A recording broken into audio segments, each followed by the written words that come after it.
Ayo, who made this? Ammo 7 did it again.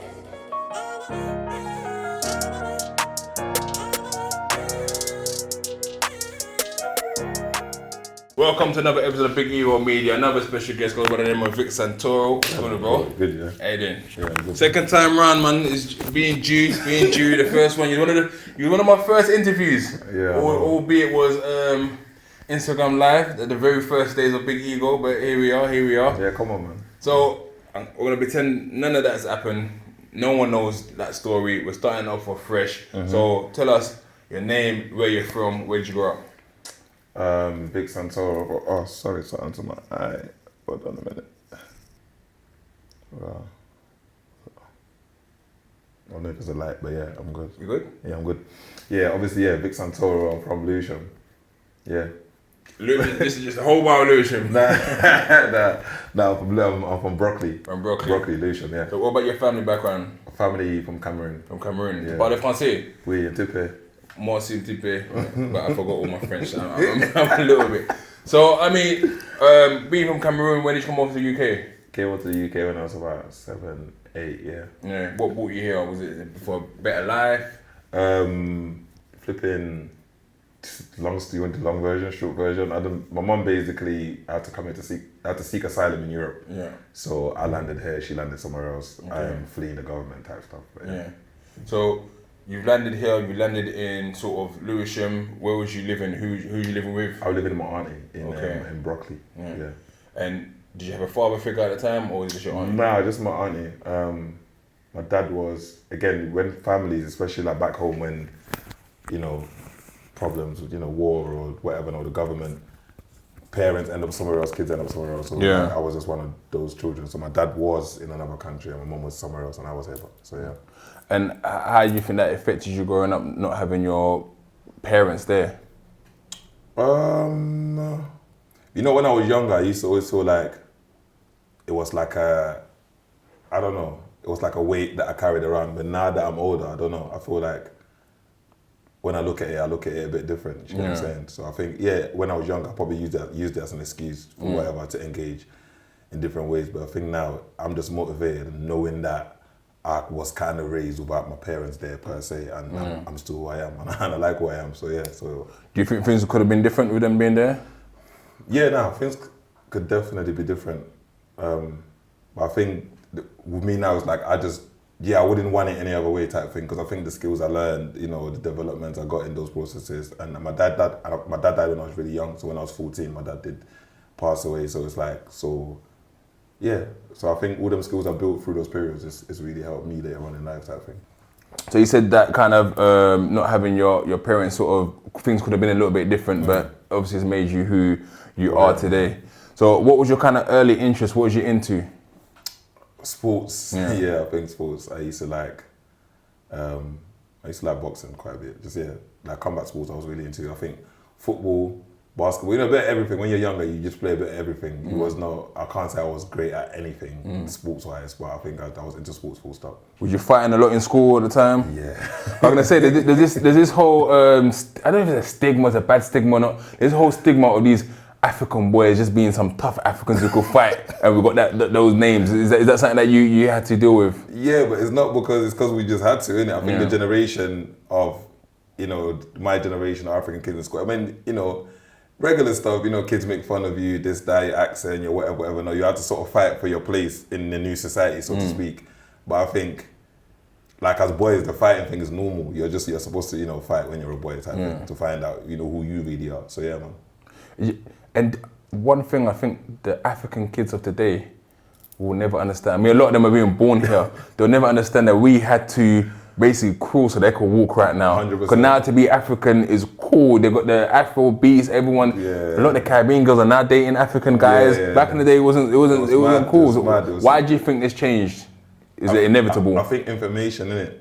I think information is everything. I think with the internet, the information that people are able to get the knowledge, knowledge themselves on Africa and things like that. So I think that's kind of helped a lot. Whereas I think back in the day it was Oxfam adverts and whatever, poverty, donate some money. That's how Africa was portrayed. So I think we were just looked at as where you lot come from is just whatever dirty, it's rare, whatnot, when really that wasn't the case. So yeah. So at which point was it then you're new to the country, you're kind of getting on, you're getting a little bit of mischief fighting and that. When did that transition from just being an innocent kid turn?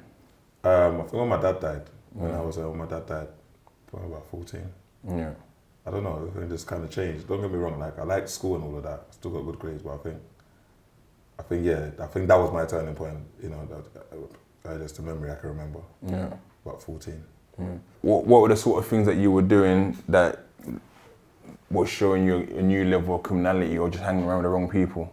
I think for me it was quite different because I think because of the earlier fights, I think some of the elders took a liking to me straight away. So once I became motivated by my money, you want to buy trainers because them times, for example, 110s was like £110. That's crazy. So we're Africans, that's not happening. You must forget about it. So once I got those type of desires, and you get tired of getting laughed at for your clothes and that, and I wanted to refresh her. So once I got those desires, I think it was, I would then have to just find what it is that people do for money and gravitate towards that. And at the time, because I see a video you done recently, well not recently, a couple of years back now, where you talked about how you now see how you was kind of groomed and used, but at that time you don't see it. None of the young people actually see that, oh, someone's using us for their own good. Yeah, nah, you don't. I think it's, use is one way to look at it. Also, it's also channeling. You see a young person with a lot of potential, and you channel that potential to something else.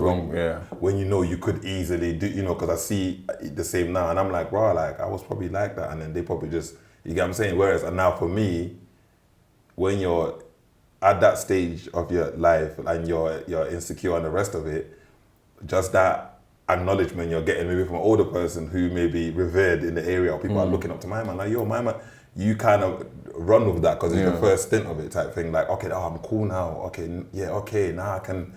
So you kind of get lost in that space there, which is really dark. And do you think, because you said it coincided with your father passing, do you think then you kind of sought that father figure from the street, basically? Yeah, the streets kind of end up raising you because I wasn't the only one running around in my group without my father present. A lot of us, that was the similarity. So it's you kind of bond on that. You kind of that's what binds you lot together, the pain and the same, the similarities. So I think the streets was where I was gonna get, streets was gonna become my dad, effectively. So man. So at that point as well, music, on the music scene, people are starting to make music, the rap scene, the gram scene still kind of there, but the rap scene starting to grow. When did you kind of want to start making music? Anyone from Broccoli that grew up in Jersey, I'd always been rapping. So the early years, local talent shows, Albany and Deptford, I was always on those open mics. So I'd always rapped. I just never knew it was gonna be a thing. So when Channel U sort of got launched, that's when I saw that as my first opportunity to man could be on TV, you get it? So I think that was the first thinking about doing, even then I wasn't thinking about doing it seriously, it was just about getting on TV. So that was when I decided, that was the first moment. I thought, okay, cool, let's try and shoot videos and X, Y, Z. Did you ever see it reaching the heights of what it has now, the music scene, how it is? Yeah, I always had the belief, a dream of, imagine if, imagine, so it was I remember them times it's not encouraged, isn't it? It's you're rapping, it's what, my man's rapping, you know what I'm saying? I was able to get away with it because it's what are you talking about? I'm a bad boy. What are you talking about? I can rap if I want. So I could half get away with that, but rapping just wasn't encouraged at all. And you felt some type of way even saying, it was looked at as an American thing. So I always wished it can get to this point, but where it's got to, I think it can get further, definitely. I agree, because the way things are moving now, the trajectory is just crazy. Now these young people, like I said, again, similar to the Africans, how we stepped before them, these musicians, you guys kind of paved the way for these guys how they are now. So before we get to everything that you've been doing now, you had sort of moments of struggles. You went to prison. So going to prison for the first time, let us know why you went to prison and how was it for you in there? I went to prison for armed robbery, for a jewelry store. You know what, it's mad, it sounds tapped, but when I walked into juvenile, because I went to prison, I was still under 18. When I caught my case, I was kind of finally I'm here. sadly accepted in my mind that this place was going to be my reality at some point. As a rite of passage. Yeah. And it was like, finally I'm here, let me see what this is about. That's really my initial thought when I went in. I wasn't emotionally developed enough to even realize how this is going to affect my life, what this meant. It was just like, okay, cool, I'm here. Okay, let's see what this experience is going to be about. So that's how I felt initially, but that changes as the years go on. I mean, how did you even get caught? So we had, it's never funny, but we had gone to a jewelry store in Bournemouth. Obviously, like licked the jewelry store, sort of got away, driving back, and then motorway chase. I think obviously the exit leaving Bournemouth to London is just one exit. You don't know that then, do you? But yeah, so as I left the shop, it was like, it's quite crazy how everything happened. I come out of the shop and I'm looking, I was definitely going in jail. That's the point I'm about to make, right? I came out the shop and the car that was supposed to be outside, because of how I've come out the shop, they thinking the movie ain't gone down, the mission's been aborted, so they've drove off thinking, okay. But these times I'm just composing myself as I'm walking to the ar.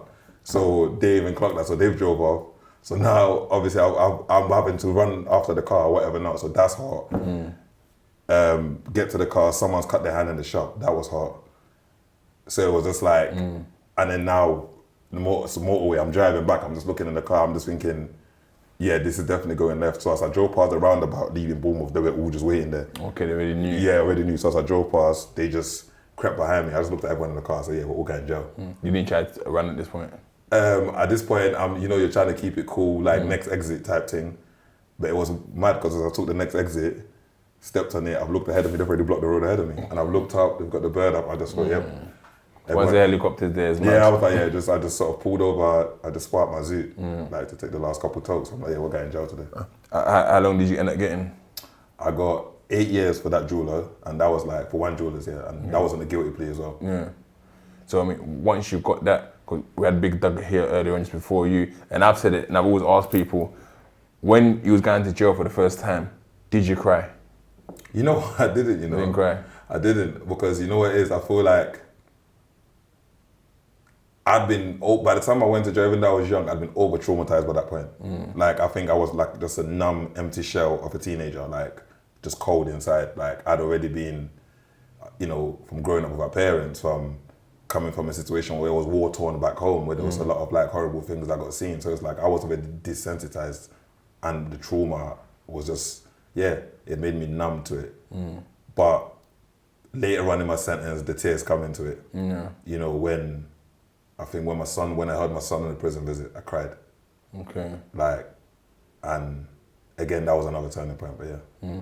So, I mean, having to do you had to do 8 years? Yeah, so I had that, I did. So them times it was the old system, which you do 2/3. Yeah.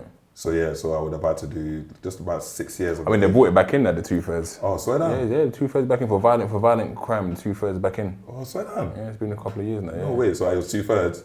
So a man like me, parole was not going to be a reality. So it was like I had to do about 6 years, or like 5 and a bit basically to make it 2/3 of the 8.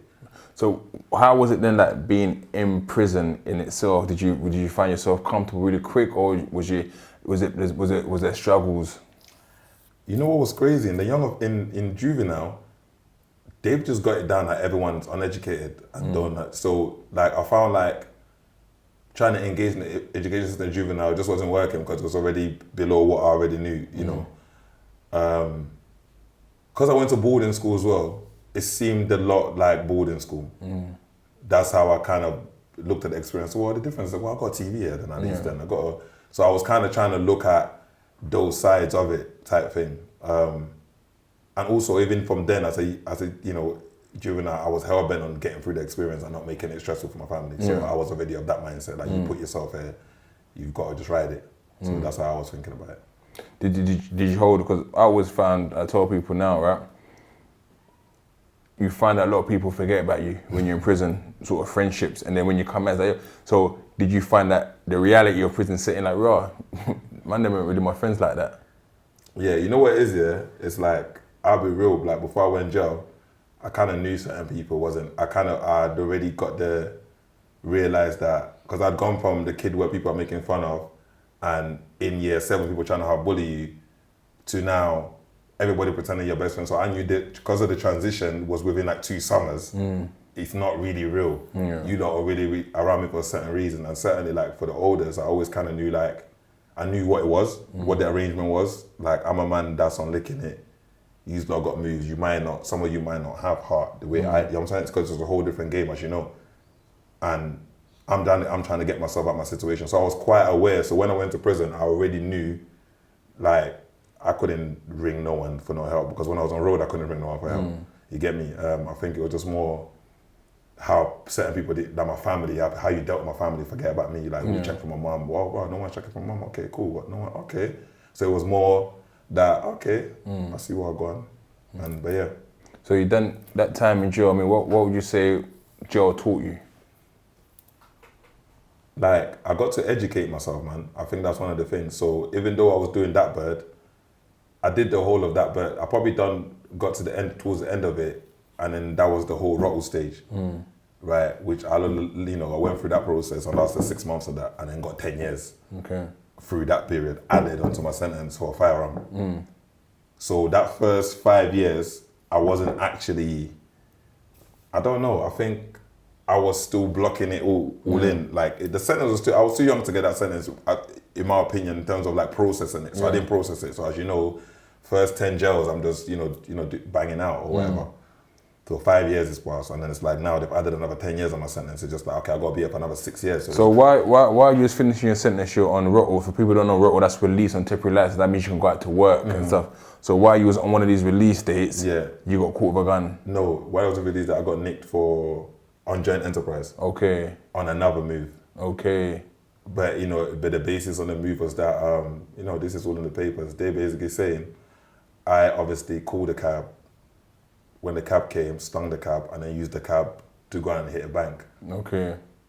But that was just a theory, right, type thing. And they're saying basically I sent someone, and then they changed the story. Now it wasn't him. He sent someone to lick the cab, and they're saying basically the person that robbed the cab hit the cab driver over the head, right, with a metal object. And because I'm associated to the case, they believe that it's a gun. So without no gun, without even getting no other person, just the story, they charged me with firearm, possession of firearm with intent. But then joint enterprise was thick, because the whole idea then was, boy, we're going to charge you with this move unless you tell us who done the move.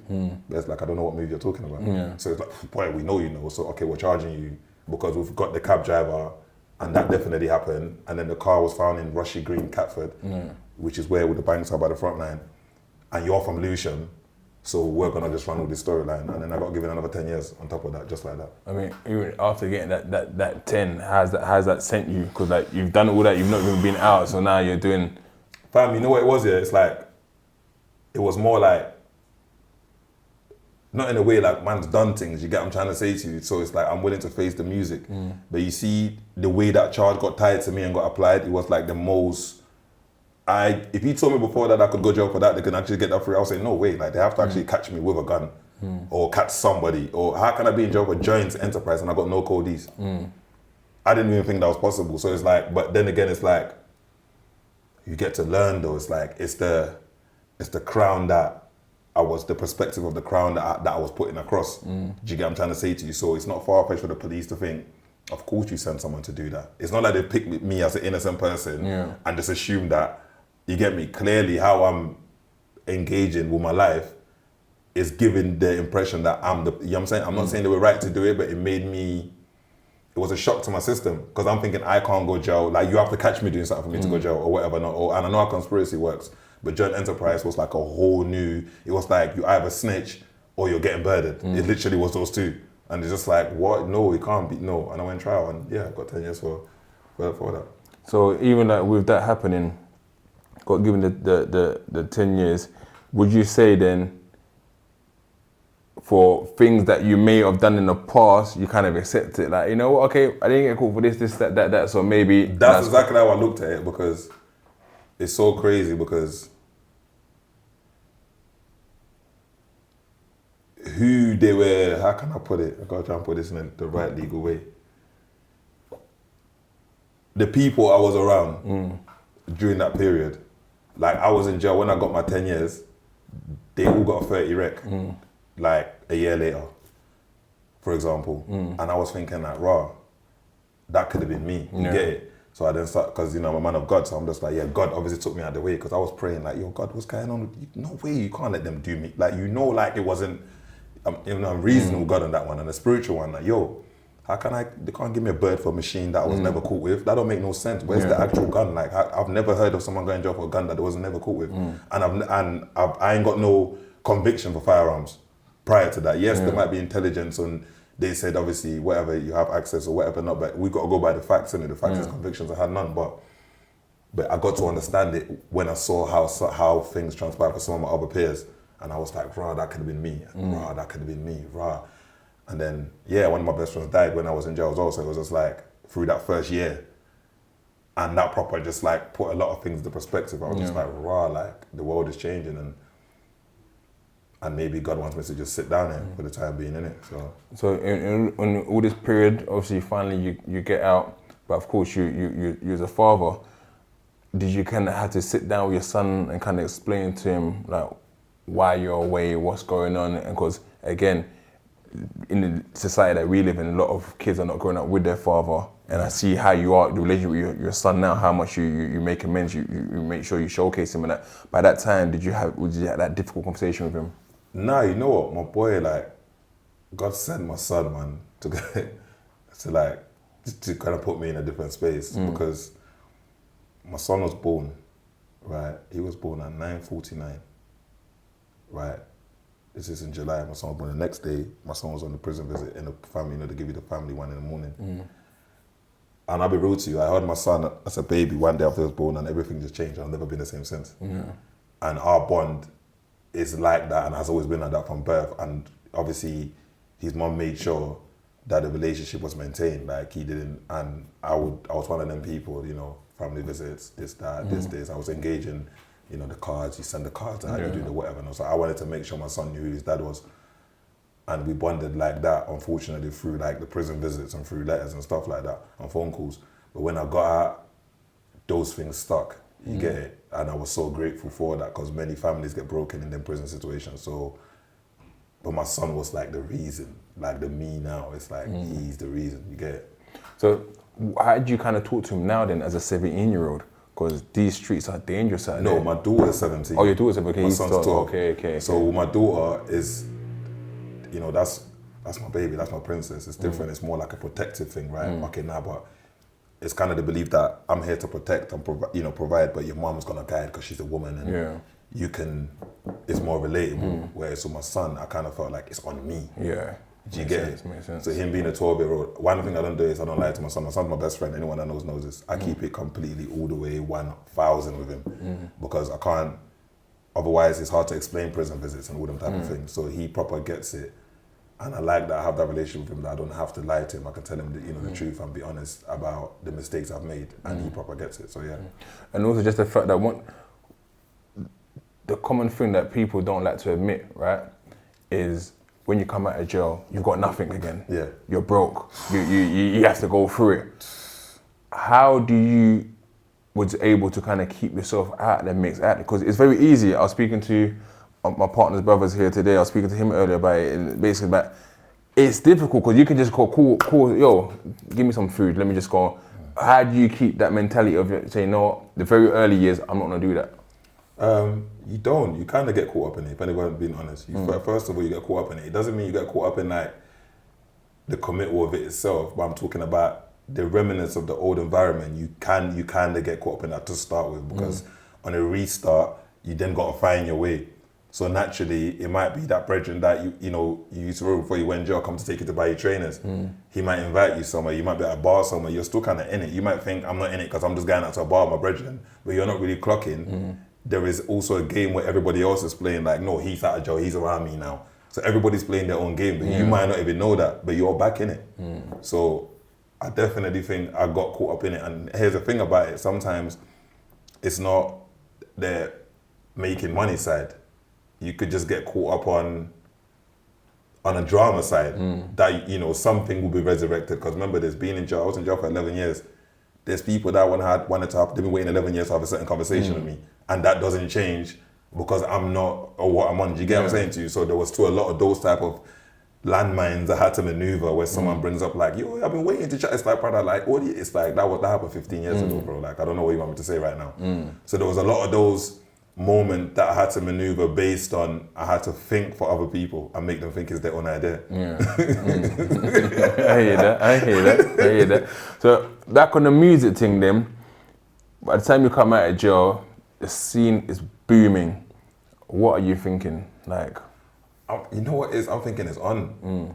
I mean, I'm thinking, like, I'm so excited because in my head, I'm like, oh my gosh, I believe in my talent. Like, this is my vision. I've had this vision, like, from how you know, when I was 15, I knew you can get to this point. So it was like my way out. It was like, yes, this is the way out now. You've been doing this your whole life. If there's something you're good at, you can rap. If there's anything you're really, really good at, you can definitely rap. So like, it was like, yeah, for me, it was like, this is my opportunity to sort of change everything. I remember when you first come, I think you spoke about this last time in the last interview, you was kind of going at the platforms at the time. Why was that at the time? I think it was either Graham Daily or Link Up, I can't remember. All of them. Yeah. Graham Daily and Link Up. Shout out Rishi, shout out Posty, you get me? Those are the bros. But it's trying to make the transition from a street nigga to a businessman. It's not. There's a lot of like old strings you need to get undone. So I was, because I didn't fully understand the landscape and I was still dealing with a road mentality, some situations that I approached or like looked at it wrong. And on top of that, I'm very outspoken, so I was always gonna rub people up the wrong way anyway. So that was another thing, but I think in the early days, I can put my hand up and say I didn't handle some of my decision making the right way because I was just leading off.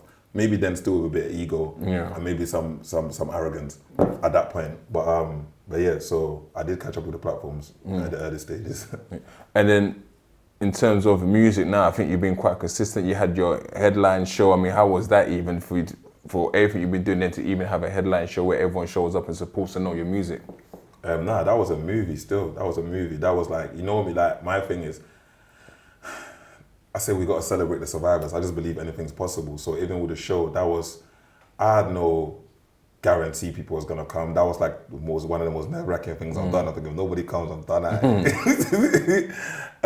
So when I saw, you know, when the whole thing was how it went, I was just thinking, I hope like the guys in the landing can see this. Like, did you film that? Did you cap? Because you know what I'm saying, because when you're doing them birds and you're going through the Cat A systems, it just feels like life is over, bro, man. It's just like, so all I was thinking is, I hope the guys can see this, like, yo, like, and that's amazing for me because I've gone from doing music, trying to like, yo, look at me, I'm doing music, no, like, yo guys, can I, you know, I've gone from that to actually I've just built my own thing. You know, I've got my own, and I'm just running with it, and it's just working, you get it? So, and it's a much more relaxed state, but I know every artist has to go through that. Yo guys, you go through that first to start with, and eventually you find yourself, and you just settle into a rhythm, and you just run with it.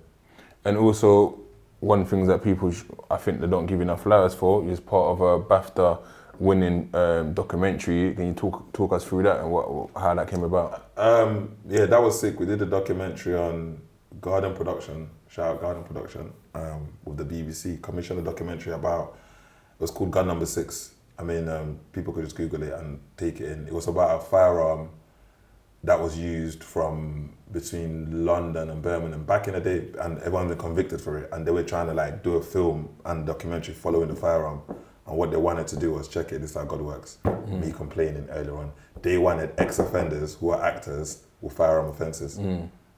So without the offence itself, you wouldn't have I would have even had the opportunity. You see how God works, so that's why we should just not complain as much sometimes. So that's what they wanted to do. And I sort of went to do it, and I mean, it was a great experience. And on top of that, it's like, you know, like the village won that Bafta, like we won the Bafta, because the idea was we had to go and explain how things transpire in the environment to wider Britain.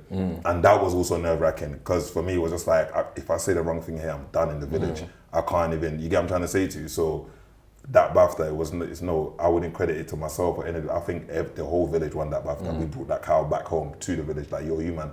And then I never even wanted to be an actor, so check that out. So that started a whole nother lane. I was going to get into that next. So then after that, you started getting into acting, and is that something you call yourself now, an actor? You want more acting gigs now? I'm definitely an actor now.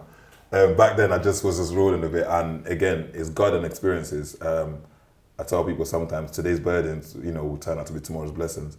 Again, a lot of the films I've been on is because of my life experiences. So I get typecasted. Typecasting is when they give you a role based on the fact they know you've had that experience.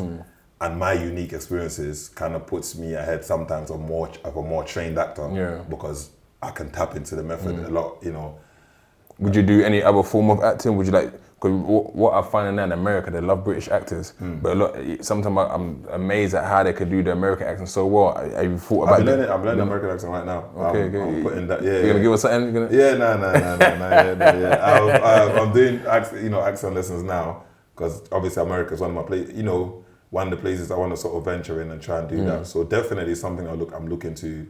Acting is something I'm taking serious now because I've somehow not fluked, but ended up with the accolades that agencies are looking for and stuff like that. And so even when I'm saying, no, like, that's not what I'm on, it's like, no, what are you talking about? Like, if you go to the Bafta website right now, type in gun number 6, it's a picture of me. And, so it's like, I'm taking acting more serious now. And again, I'm grateful, but that's what I said to you in the beginning, I can't complain about my experiences the same way because they've led me to all these blessings, so it's quite.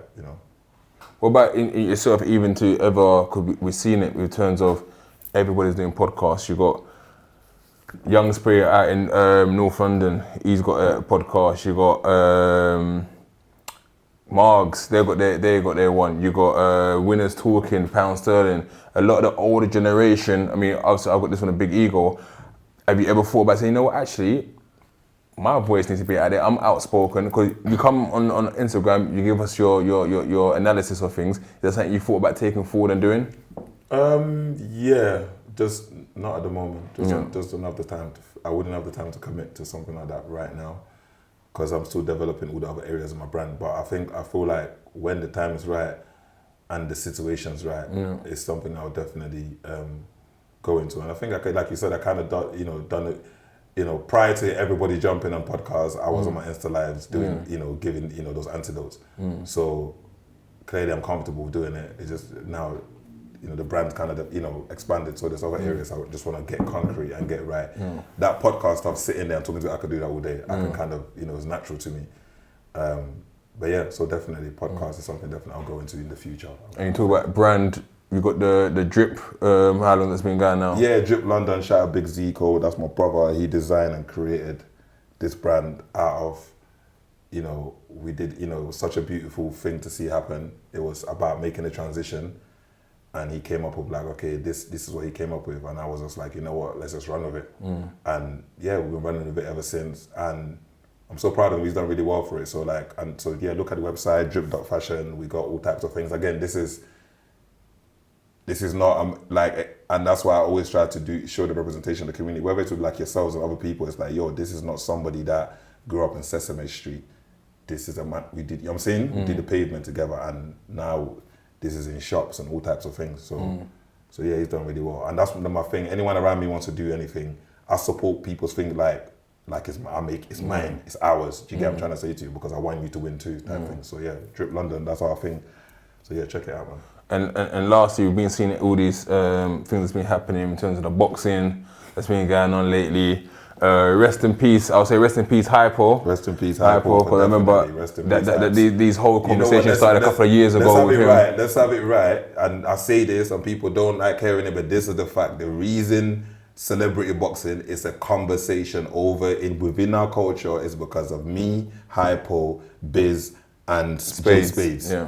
Us four is the one that made it a thing. So definitely RIP Hypo and definitely big him up. And let's remember these things. Sometimes when we do things in our community, everybody wants to say, be the only one. No, we can do this together. And clearly nobody expected that to manifest. Look where the celebrity boxing is a topic in the culture. It's actually a full blown topic. We see things happening around it. But let's just remember where, you get what I'm trying to say to you, a lot of and I say that to say this is about, seeing the architects don't get respected. Yeah.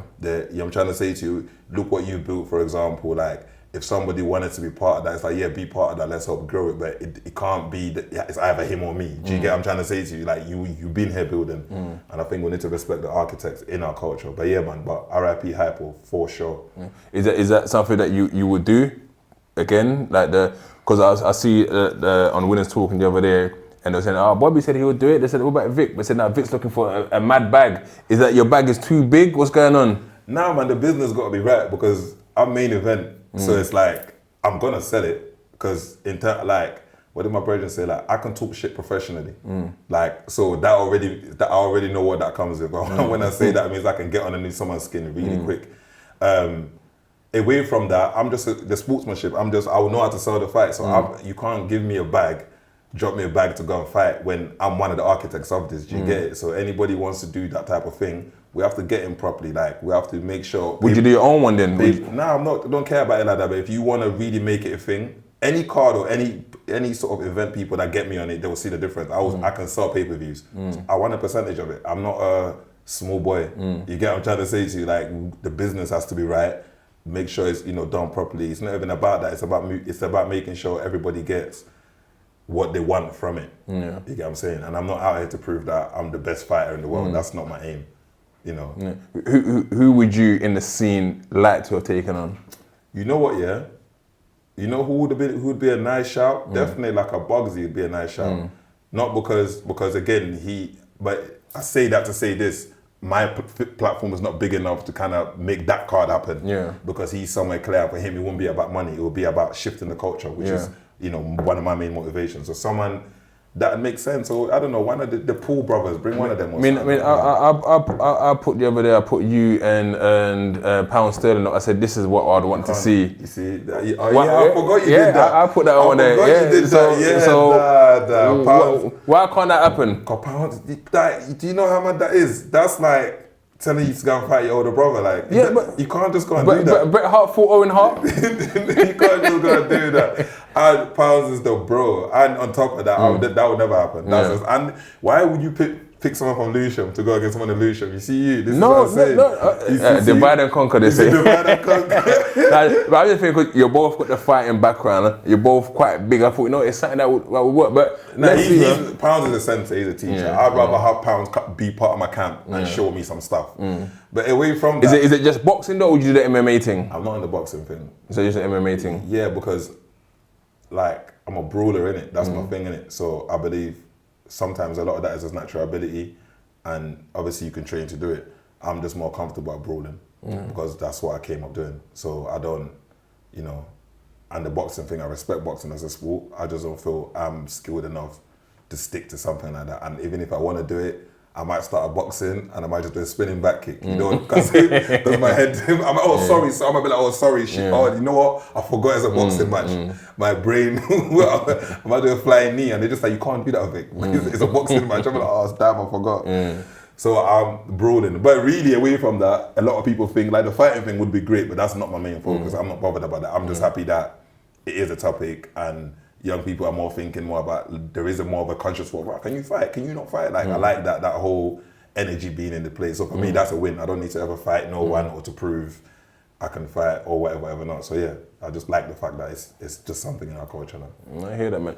Any last words for us, man? Any last words? Yeah, man, got some new music coming. Got new music coming this summer. Trying to like, just work out the calendar properly, but I got new music coming this summer. September, the tape's gonna be, I don't know when this interview will be out, but hopefully it'll be out before then. Got tape coming out September, and yeah, people just check out the other stuff I'm doing. And also I wanna say, give you your flowers, man. I appreciate it, man. Because I think it's cool you being behind, camera and doing the interviews and whatever not, but bro, like you've done really well for yourself. And I feel like even coming to the charity game, was it, funny you're saying that, I was looking back at that footages with Hypo and us in the changing room, doing that game there, and it's like, and I'm happy that was part of that moment, like part of, because you never know in life. So what you're doing, bro, is definitely to be commended, and just keep doing what you're doing, and yeah, more blessings and more power to you. I appreciate it, man. We'll see you at the next game too, man. Yeah, man. Definitely, I'm there, man. Gotta say that more.